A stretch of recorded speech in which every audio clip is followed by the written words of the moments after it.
किसी को कोई क्वेश्चन हो तो पूछ सकता है। मैम मैम ऑफलाइन क्लास तो स्टार्ट हो गई है, लेकिन जो बच्चे स्कूल नहीं आ पा रहे हैं उनकी पढ़ाई कैसे होगी? राहुल के पापा ने तो साफ मना कर दिया स्कूल आने से। अरे तुम उसकी टेंशन मत लो, वो अभी भी टीचमेंट ऐप के द्वारा हमारे साथ लाइव है। शहर शहर गांव गांव अब टीचर्स ले रहे हाइब्रिड क्लास टीचमेंट के यूनिक फीचर्स के साथ।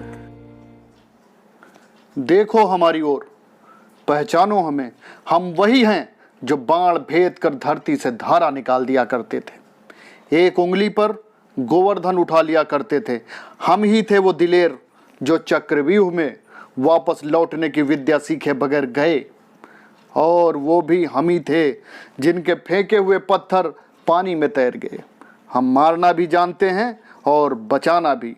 हमने दुश्मन के लिए फाइटर जेट बनाए, संगीनें बनाई, और जब जिंदगी की सांस टूटने लगी तो हम ही ने वैक्सीन बनाई और लिख दिया उस वैक्सीन पर सर्वे संतु निरामया, यानी ईश्वर हम पर ही नहीं सब पर दया करे। हमें गर्व है अपने भारतीय होने पर और पूरा देश हम चाहते हैं कि अपने भारतीय होने पर गर्व करे, क्योंकि हमारा इतिहास बहुत ही सुंदर है। नमस्कार साथियों, तो ये स्टाफ नर्स की भर्ती निकली हुई है और पदों के विवरण की बात की जाए तो ये चिकित्सा शिक्षा एवं अनुसंधान निदेशालय से स्टाफ नर्स के 275 पदों पर भर्ती निकली है। इसमें बीएससी एमएससी नर्सिंग अथवा समकक्ष योग्यता वाले इसमें आवेदन कर सकते हैं। और एज की बात की जाए तो 18 से 42 वर्ष रखी गई है। और आवेदन शुल्क जो है वो अनरिजर्व्ड और ओबीसी के लिए 1000 रुपये, एसटी एससी के लिए 250 रुपये। और आवेदन की तिथि जो है वो ऑनलाइन आवेदन करने की अंतिम तिथि 8 नवंबर 2021 है।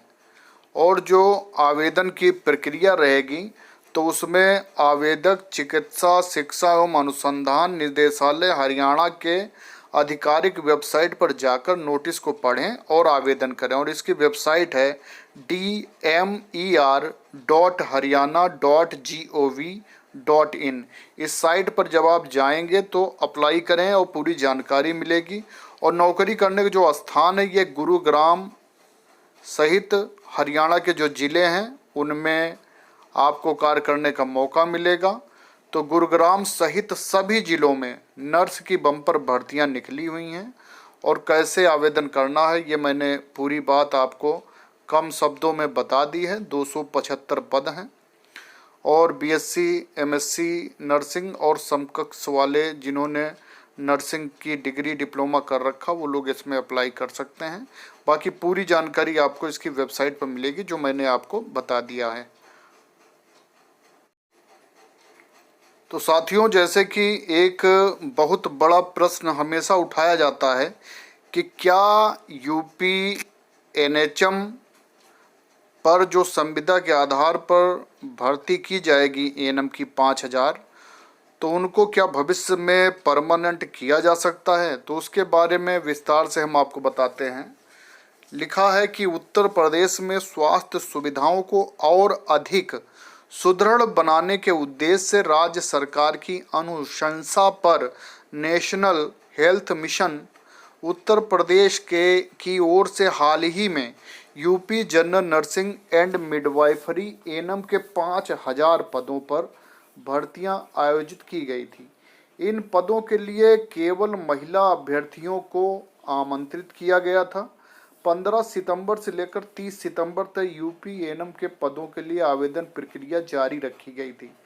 जिन योग्य एवं इच्छुक उम्मीदवारों ने इस डेट के अंतर्गत अपनी आवेदन प्रक्रिया पूरी कर ली थी, अब उन सभी आवेदनकर्ताओं का डॉक्यूमेंट वेरिफिकेशन प्रक्रिया की शुरुआत कर दी गई है। इस संबंध में और अधिक जानकारी के लिए अभ्यर्थी यूपी एनएचएम की ऑफिशियल वेबसाइट पर विजिट कर सकते हैं। साथ ही अगर आप किसी भी प्रतियोगी परीक्षा की तैयारी कर रहे हैं तो आपको मेहनत करनी चाहिए और उससे रिलेटेड जानकारी पूरी जब आप कंप्लीट करेंगे तो आपको कभी हार नहीं उठानी पड़ेगी।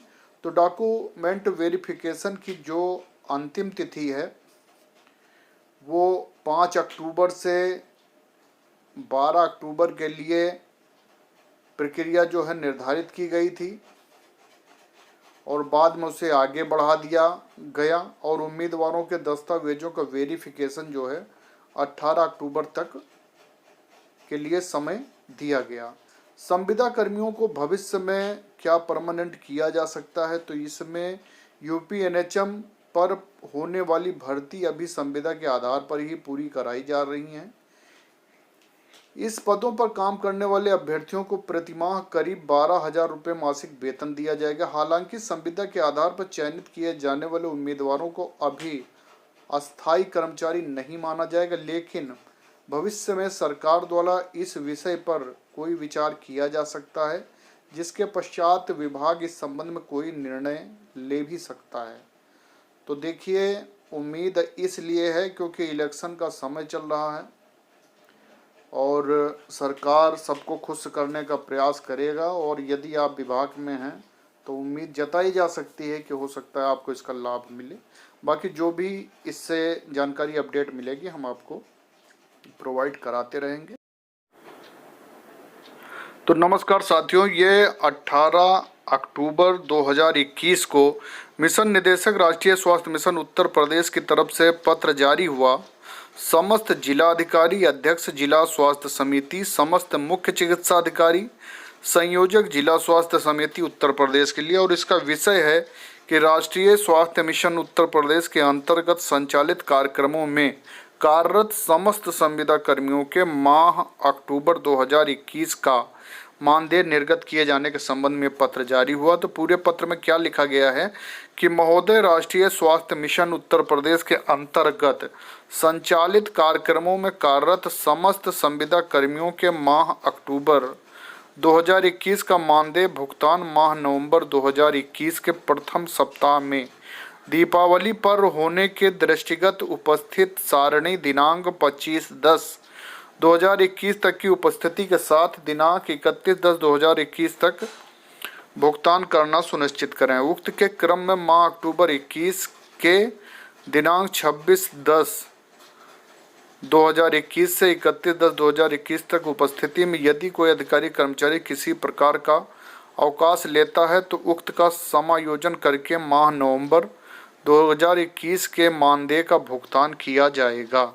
तो ये पत्र भुगतान से संबंधित है कि दीपावली से पहले जो संविदा कर्मचारी एनएचएम के हैं उनका भुगतान सैलरी का अवश्य कर दिया जाए। तो बहुत ही खुशी की बात है आप लोगों के लिए। तो नमस्कार साथियों, तो ये जैसा कि आप भर्ती देख रहे हैं, ये भर्ती निकली हुई है दिल्ली कैंटोनमेंट बोर्ड यानी दिल्ली छावनी परिषद से।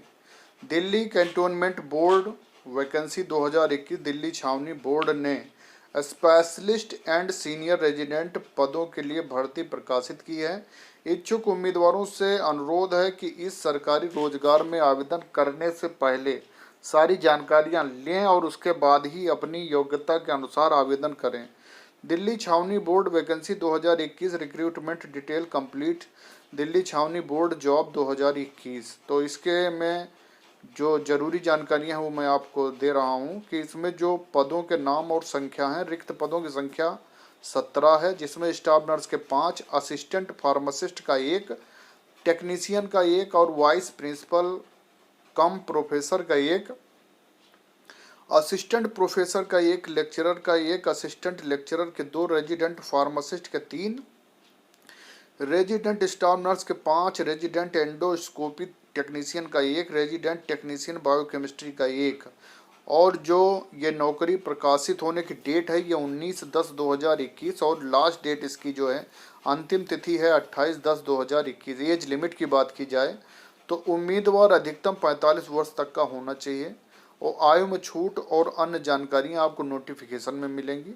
सिलेक्शन का जो प्रोसेस रहेगा वो इंटरव्यू और टेस्ट के परफॉर्मेंस के आधार पर दिया जाएगा। सैलरी की बात की जाए तो इसमें जो जॉब के लिए सैलरी निर्धारित की गई है वो पदों के अनुसार है और एप्लीकेशन का मोड जो रहेगा वो ऑनलाइन रहेगा और आवेदन का शुल्क भी आपको इसके जो नोटिफिकेशन है उस पर मिल जाएगा और सैलरी पदों के अनुसार है। बाकी जो भी जानकारी मिलती है चैनल आपको देता रहेगा।